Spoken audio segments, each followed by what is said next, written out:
It's an old rivalry in Smashville tonight. Nashville Predators host the Detroit Red Wings, two teams in similar spots, and we'll tell you why each team has something big to play for, not necessarily regarding a playoff chase, plus other players to watch for tonight's showdown. Coming up today on the Locked On Predators podcast. You're Locked On Predators, your daily podcast on the Nashville Predators. Part of the Locked On Podcast Network, your team every day.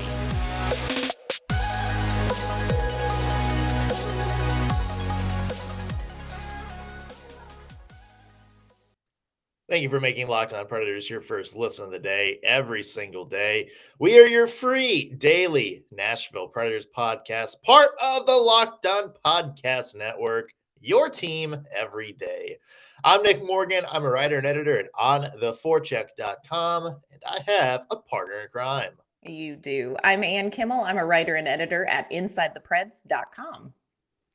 It is the Nick Morgan Bowl, and I know I actually have been so looking forward to this game for a couple reasons. Number one, you're going to just carry this episode and it's going to be amazing. Yeah. Number two, I think it's so interesting after the trade deadline, what's going on with Nashville. And there's just a couple other teams around the league that I'm like, okay, let's talk through what's going on in Nashville and what I'm seeing here. So this is going to be really great. Just this whole rebuild, reset talk when you look at Nashville and Detroit. So congratulations. Happy Nick Bowl. Yes. I mean, in case you don't know, my family's from Detroit. I grew up watching the Red Wings before the Predators came into existence. These are two teams, two franchises that really shaped my hockey fandom. I love the Red Wings. I love the city of Detroit, just like I love all those memories of growing up in Nashville, getting to see the Predators blossom from that young team, the new kids on the block, into the Preds we know today. Absolutely love this matchup, especially now that I feel like fans are less diehard about it. That Yes. Pred Wing isn't a bad word as it was. Yeah. That people don't feel the need to shout stuff at you in the supermarket if you're wearing a different team's jersey.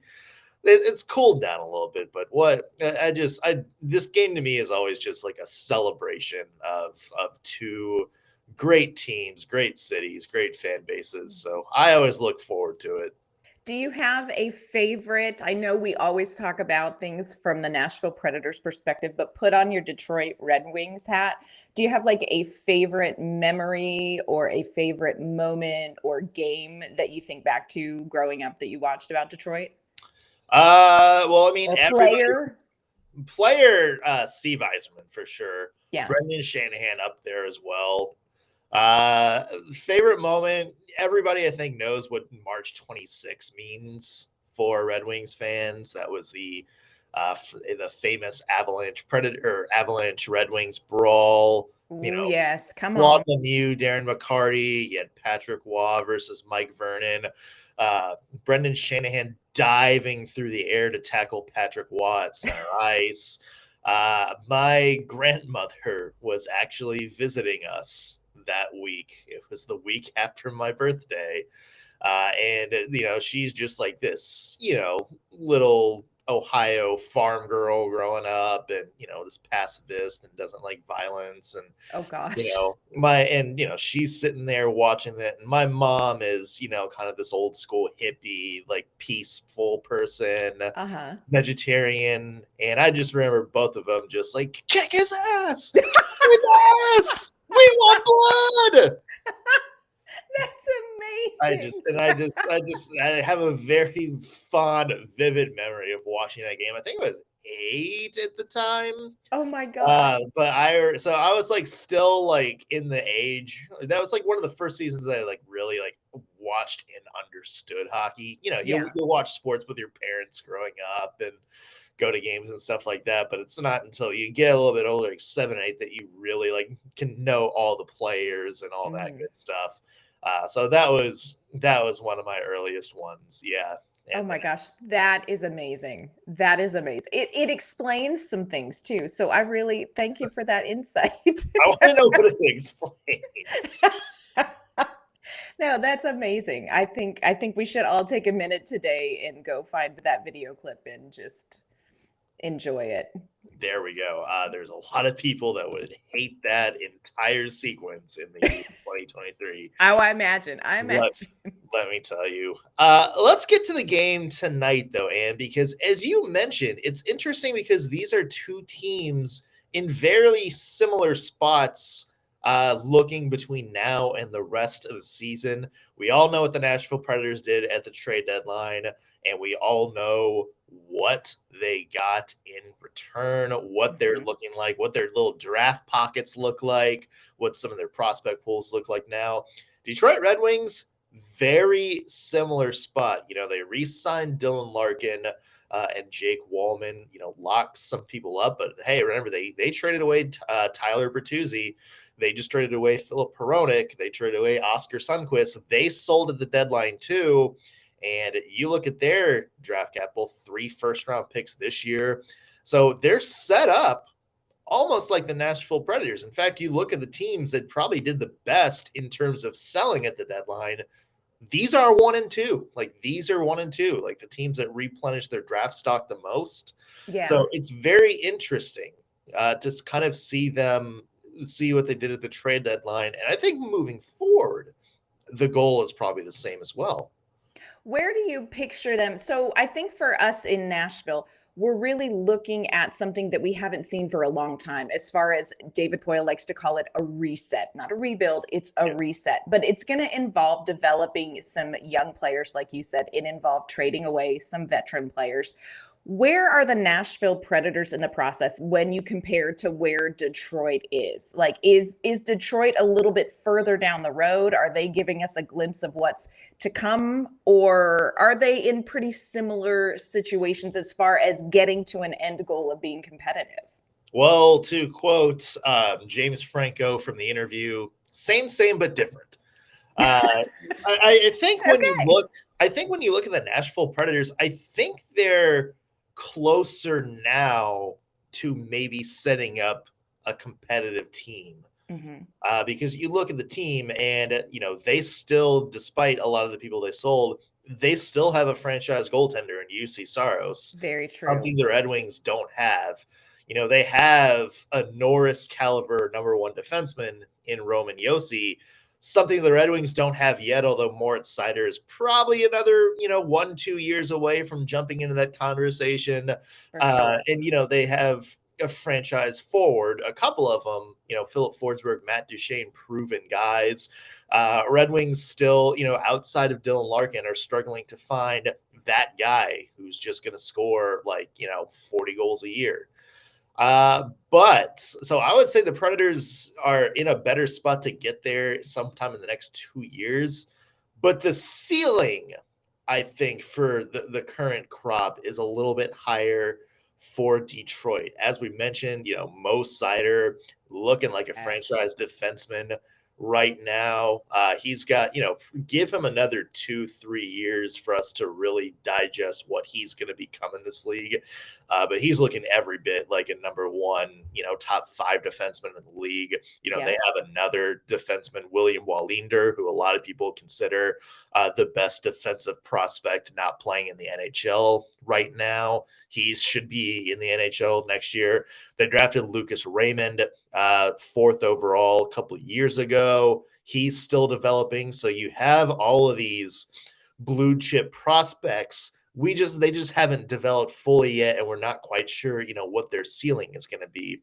So, there's a little bit more, when people talk about, tearing a team down and rebuild, it's to get players like these blue chip prospects the Red Wings have, franchise changing players that if things go well, you can build around them. It's just kind of, so the ceiling there is higher. I think it's just going to be kind of a more, you're banking on those guys actually becoming what you think they're going to become. Whereas the Nashville Predators, they have those guys right now. They have the Matt Duchenes. You don't need to hope somebody develops into a Matt Duchene. You have Philip Forsberg. You have Roman Josi. So, I feel like the Nashville Predators are maybe in a better position to kind of start accelerating things a little bit, bring up some of the younger guys that they do have, as opposed to Detroit, who I think is still very much on the slow burn and probably still, 2-3 years away from really making noise. And I think too, you hit on just briefly one of the things that is so great that Nashville has that works in their favor, and that's UC Saros. They've got UC Saros, and when you have a goaltender like UC Saros, you are automatically a step ahead when you've got somebody with Vezina caliber skills. And you look, Kevin Lankinen obviously signed for next year, so this is another, great goaltender that we've got in kind of in that little slot with Yaroslav Askarov coming up through. So I think having a good goaltender kind of accelerates some of this stuff because, goaltenders, it's wizardry, people. Goaltending is just magic. And, we talked a lot on this podcast even about UC Saros and the trade deadline. And you're looking at somebody on the roster who has such high value trade wise. But David Poyle was pretty clear that Saros, I'm sure he took a lot of calls on him, but Saros was something that I think is going to be a key piece for the Predators and kind of sets them in a different place than some of these other teams that are rebuilding. So, yeah interesting. Yeah, and I always say that franchise goaltender is the hardest missing piece to find. Just ask the Toronto Maple Leafs with all of the talent they have. Just ask the Edmonton Oilers with Connor McDavid, Leon Draisaitl, two of the best players of our era. Just ask that. That's the hardest piece for any team to find. Nashville Predators have that. They just need to build a team in front of that. And it's crazy considering Pekka Rinne, they've had that piece for almost two full decades now, and they've hit gold back to back. That is very rare. So that's why I'm always like, you know what? Let's cool it on the Saros talk. Let's see how things go first, because if you're in a position where all of a sudden you think you can put something together and you just traded away a franchise, oh my gosh, wolf.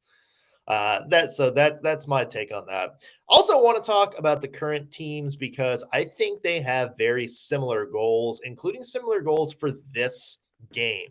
So we're going to get into that in 1 second. Plus, I'll let Ann just quiz me more on the Detroit Red Wings. Each show I have to do in terms of research for the other team. So yeah, that's coming up in 1 second. But first, want to mention today's show is brought to you by FanDuel Sportsbook.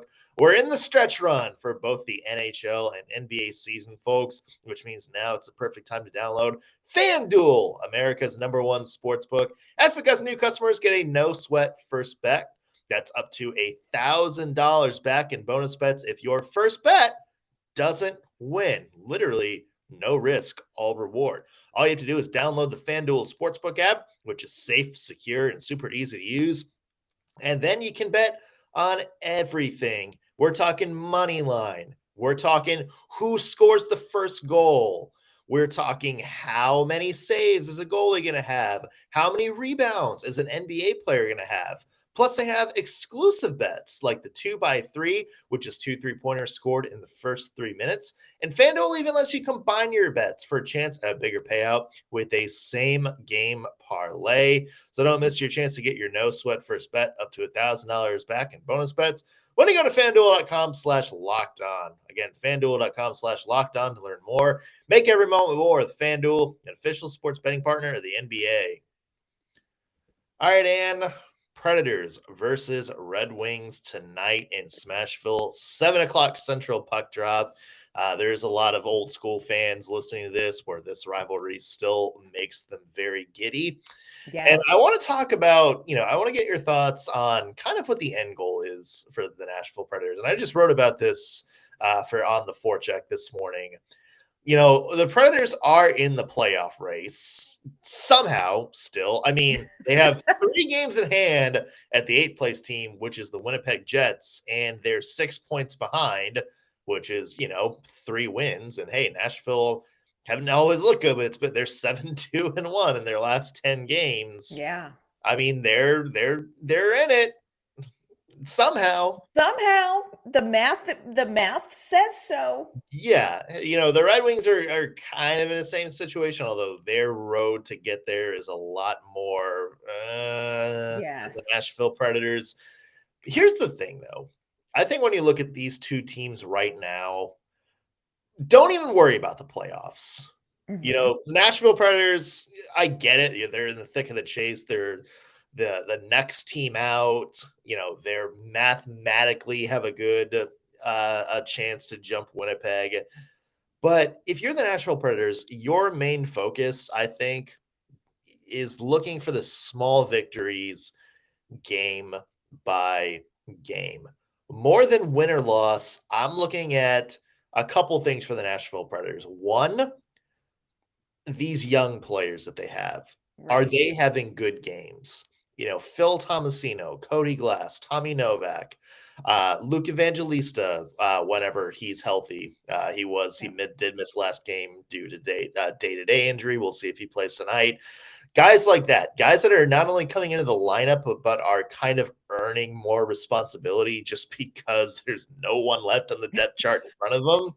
I want to see how they do. How do they do with expanded responsibility? If you give them a little bit more, are they getting better? Like over those 3-4 Right. games that they're handling a little bit, we know they're going to be growing pains, but aggregate, are they, seemingly kind of getting better as a whole?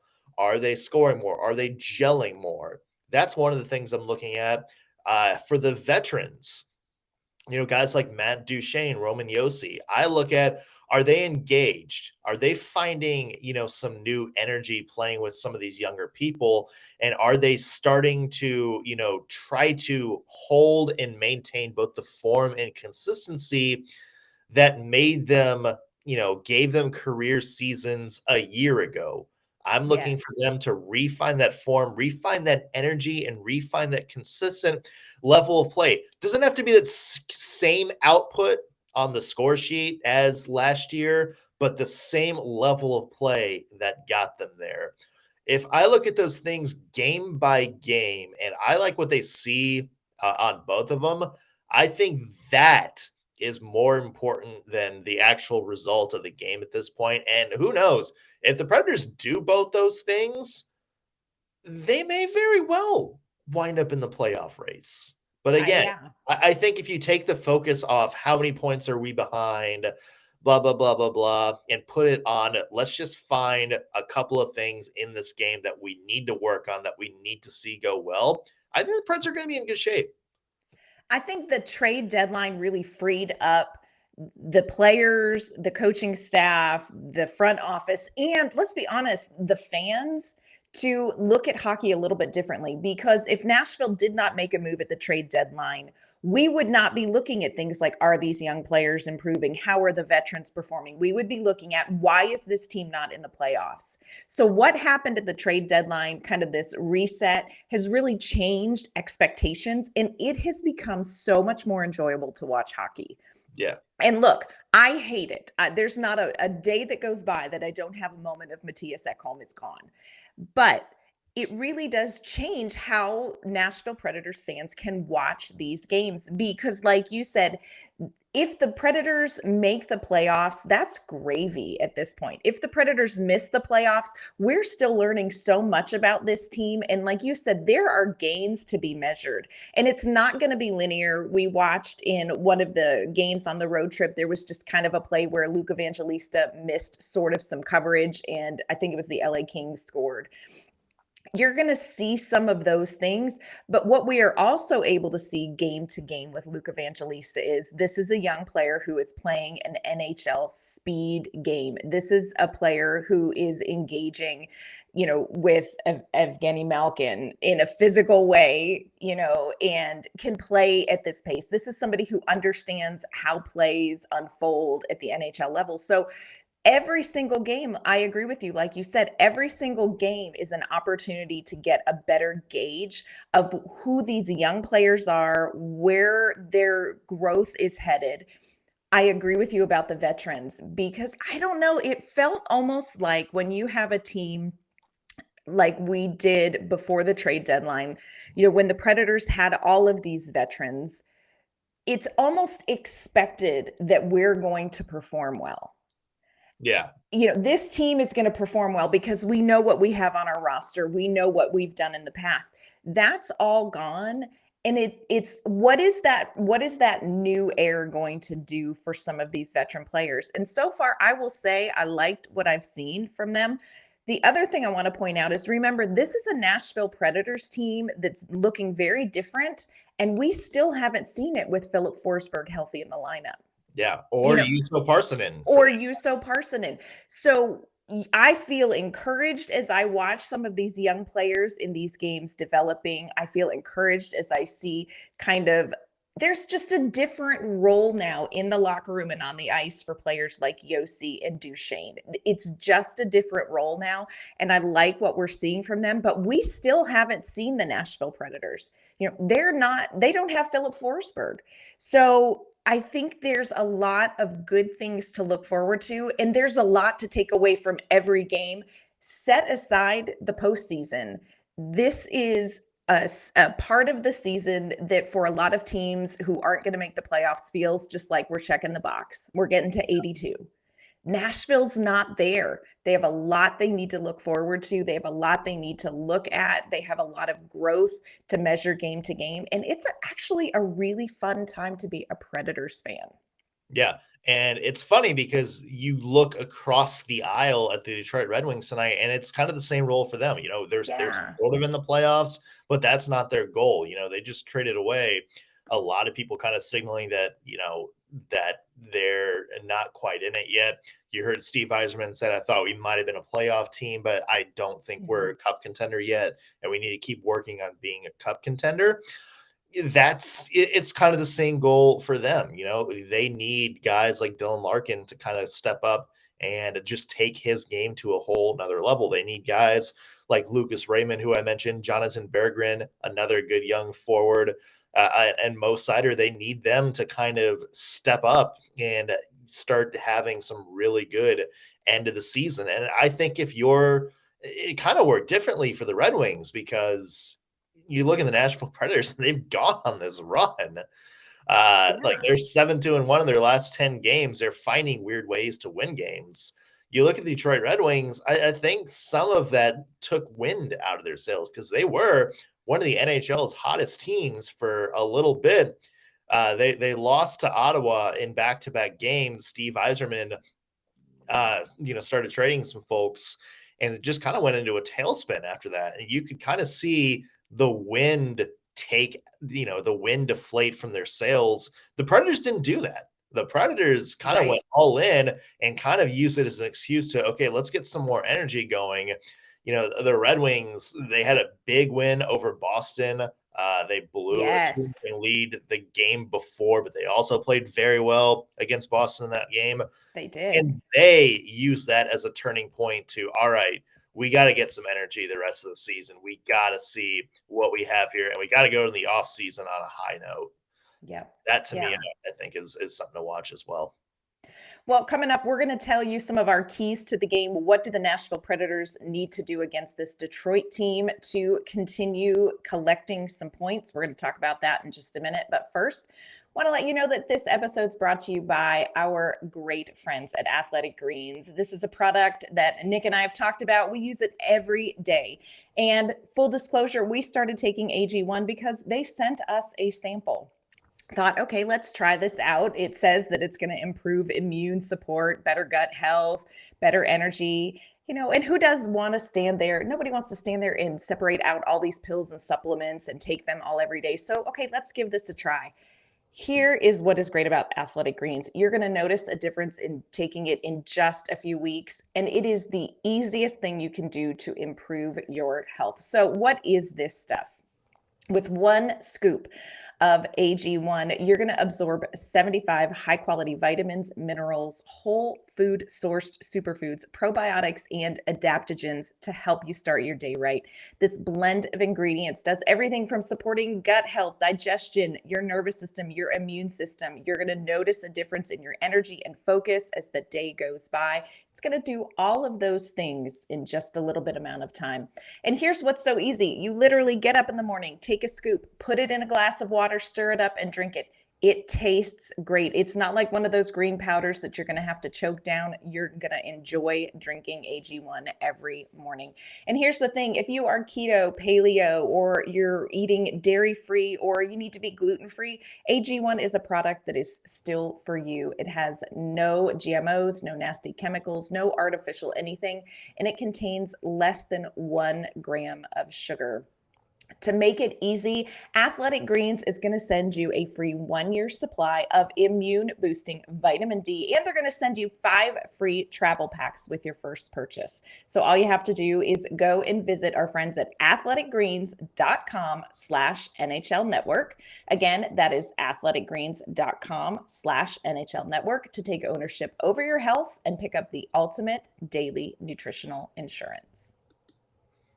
All right, and we are talking Nashville Predators versus Detroit Red Wings tonight. 7 o'clock Central puck drop at Bridgestone Arena. We kind of talked about where these teams are, and what do you think the Preds need to do tonight to get the win? For me, we've talked about the young players in Detroit. We've talked about the young players in Nashville. We have seen some really great things from, let's talk about Novak, Thomas the Tank. Thomas the Tank Engine. We're working on it. It's preventing the tank. Thomas preventing the tank engine. But I really tonight want to watch the veterans play. Roman Josi has only 2 points in his last 5 games. He had 2 assists against Anaheim. Matt Duchene only has 1 point in his last 5 games, but he did have the shootout winning goal. But I would love to see what Josi and Duchene do. Also, Colton Sissons. Colton Sissons had a couple goals a few games back on this road trip. Granted, Colton Sissons had a whole thing going on when he was a high stick to the face. So grace and abundance for that. But I really want to see how these veterans lead this team tonight. You mentioned it. This is a huge rivalry in Nashville. And this is, Detroit is one of those teams where no matter where you go, there are going to be Red Wings fans. So tonight at Bridgestone, there's just going to be a different energy than if it was just any other team. So let's see how these veterans come out and perform on the ice and how they lead this team. So for me, a huge key is going to be Josi and Duchene. Are they going to come out and be hot and kind of take control of part of this game for the Predators? Yeah, no, I agree with you. I would love to see the veterans step up and do stuff. We've talked about Tommy Novak. We talked about Phil Tomasino had a couple of great plays. Gosh, yes. This weekend. Luke Evangelista is starting to cook a little bit. If he's back in the lineup, that's a big thing. But now it's going to be on Matt Duchene. Now it's going to be on Roman Josi. We talked about little things you want to see game by game earlier in this episode. Mm-hmm. That's one of them. You want to see the veterans step up and handle what they're going to handle in. Here's a fun thing. So, NHL.com has the players to watch, the leaders for the last 5 games. Oh, come on. Who do you think they have as the leader in assists for the Nashville Predators? Come on. And I think it's like a 3-4-way tie, but who's on there, friends? Our good friend, Cole Smith. I don't know if I'd say good friend, but I mean, I think he's probably lovely. He is probably lovely. He's probably lovely. Yeah. Cole Smith, leader in assists in the last 5 games, or at least tied with the lead. So, but read that list just for fun on NHL.com. Read this list out loud for us, Nick. So, who is the points leader for the Nashville Predators in the last 5 games? Tommy Novak, 5 points. Who is the leader in goals in the last 5 games? Tommy Novak. Who is the assist leader in the last 5 games? Cole Smith. And who has the best plus minus in the last 5 games? Tommy Novak. Who would have thought we'd see that list? This is like the upside down from Stranger Things. We are just entering an uncharted world where nothing makes sense. I know. I was giggling when I saw that. I was like, oh, y'all, we did not see this coming. Yeah. In any context, try to go back to November 3rd and say, this is what this list is going to look like. You would probably be like, oh, God, the Predators are dead last in the NHL right now. Right. Nope. They're 7-2-1 in their last 10.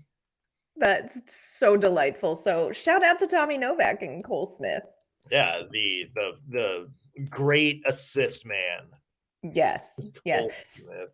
So what do the Detroit Red Wings need to do in this game, Nick? Put on your opposition hat, and what do the Red Wings need to do in this game?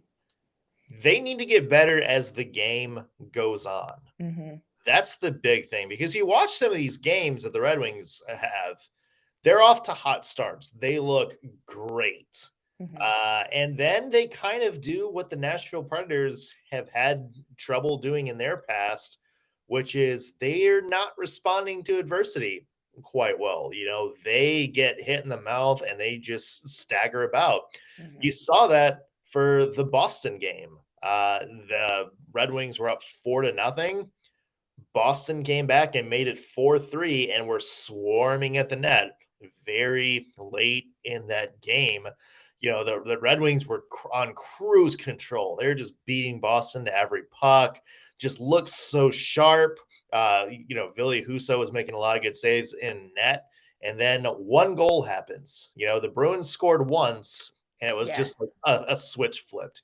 And, you know, part of that maybe was just because Boston, you know, psyched themselves up to get back into it.